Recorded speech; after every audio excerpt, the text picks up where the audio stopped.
Welcome, everyone, to our discussion on a fascinating work that really digs deep into wisdom and life lessons. This book, Quote DAH by Meshach Ford, really takes us on a journey through various aspects of knowledge and personal growth. I'm really excited about this. It seems like the text is packed with reflections on not just wisdom, but also on avoiding folly, right? Absolutely. It's structured into several chapters that each tackle different components of living wisely, from avoiding foolish decisions to cultivating life knowledge. The preface sets the stage with a note of humility and evolution. Yeah. I noticed that the author mentions it's their third book, apologizing for any mistakes, which is pretty refreshing. It reminds us that learning is a continuous process. Exactly. And, the overall idea is that every wise choice is surrounded by wisdom, almost like a safety net. It's interesting how the text interweaves that notion right from the introduction.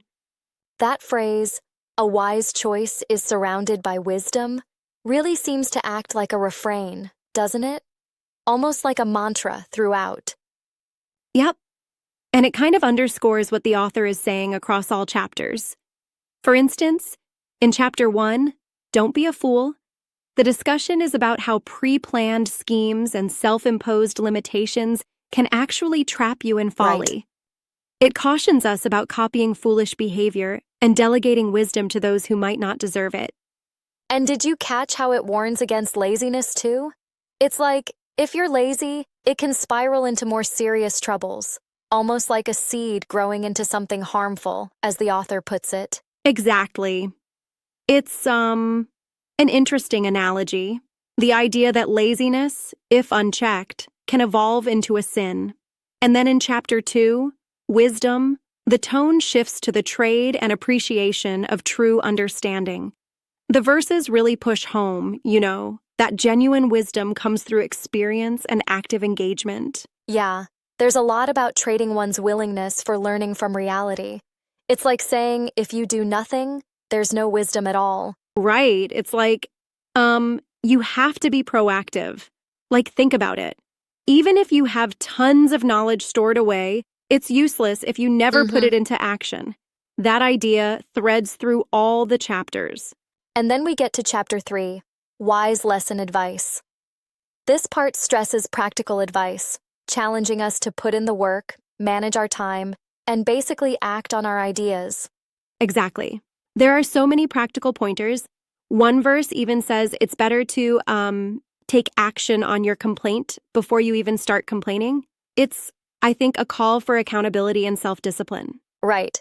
But sometimes I wonder, do you think that advice might be a bit too, rigid? I mean, in practice, some complaints or concerns need airing out before action, no? That's a fair challenge. I mean, the text definitely pushes for action, almost as if it says, no more lip service. But maybe the point is to remind us that ultimately, success is linked to what we do rather than what we say. Yep. It's a nudge to prioritize results over endless talk. True, and that connects with the notion in Chapter 4, Cultivate Life Knowledge. Here, the emphasis is more on self-improvement. It's almost like a motivational call. Don't say, I can't. Instead, work hard and surround yourself with the best influences. Right. And there's a beautiful analogy in there about even the smallest insect having the power to wake another creature. It's a subtle reminder that even the little details in our daily habits can spark significant change. Yeah, it really makes you think.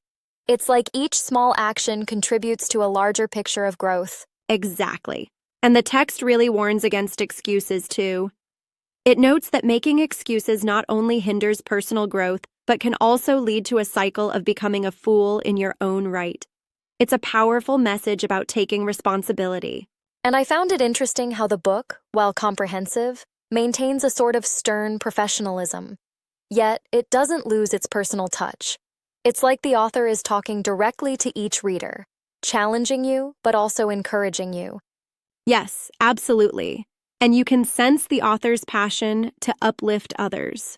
For example, there's a focus on the idea that wisdom is not just for oneself, it's also something you can share with others, like passing down lessons from history or from your own experiments in life. That intergenerational passing of wisdom is very powerful. Definitely. And it creates this deep connection between introspection and social responsibility. It's like knowing your own worth and then going out and influencing the world. Right. And yet, at times, the language can be a bit dense. There are many verses that repeat the central theme.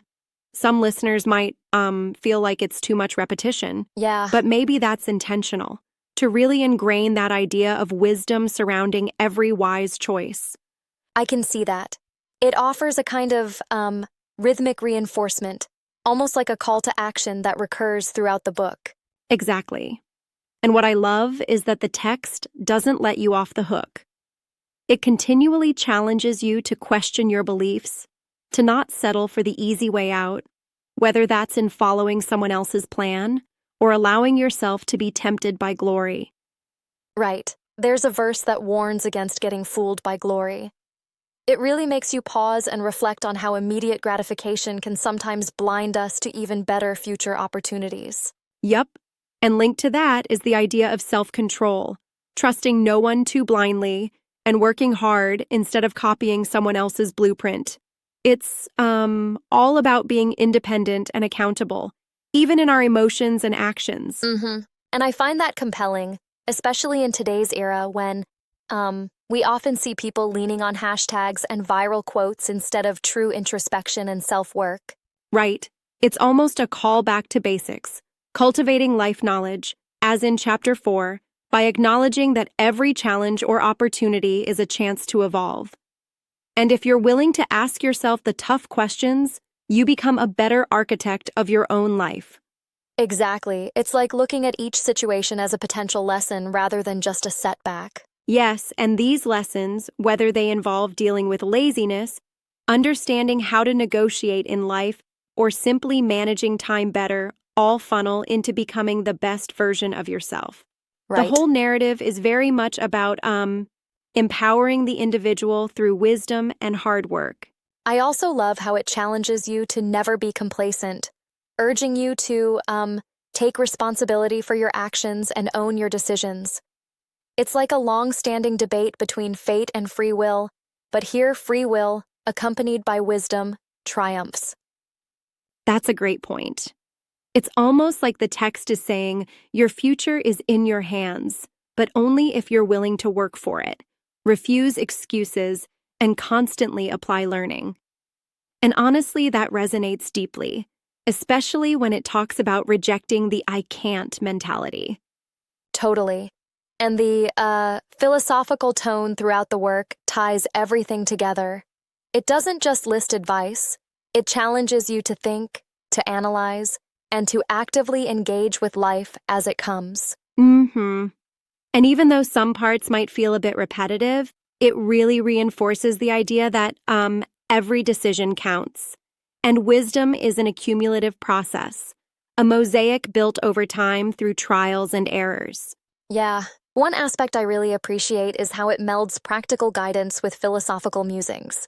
Sometimes you need that exact combination to drive home a point, right? Exactly. It's like the best of both worlds, a clear set of actionable steps alongside deeper introspection. And that, ultimately, is what makes this book both a self-help guide and a philosophical treatise. Right.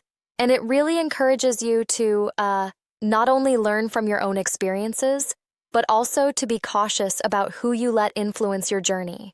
Yep, the book clearly advises us to be discerning, whether it's about choosing whom to trust or how to handle setbacks. It's a strong reminder that wisdom and truth go hand in hand with personal responsibility. In the end, what stands out for me is the consistent emphasis on action. The whole text implores us to work, to strive, and to never simply settle for inaction, no matter how enticing it may be to, mimic someone else's path. Absolutely. And if there's one takeaway, it's that our choices shape our realities, and the more wisdom we gather and apply, the better prepared we are to face life's challenges, even the ones that come disguised as foolish opportunities. Right, because sometimes the easiest way is not the best way, and living with intention means embracing that struggle as a chance to grow. Exactly. It all comes down to cultivating understanding, relinquishing excuses, and daring to be independent. That's the essence of what Quote Dash is urging us to do. Well, this discussion really makes me want to revisit those verses and let them sink in even deeper.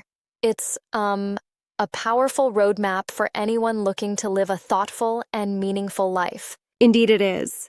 And I hope that our listeners take away from this that every wise choice they make can, in turn, be surrounded by layers of wisdom, built through dedicated self-improvement and honest reflection. Absolutely. Thanks for this enlightening conversation. It's been a real treat to unpack these ideas together. Thank you too. Here's to more wisdom, more action, and a life well lived.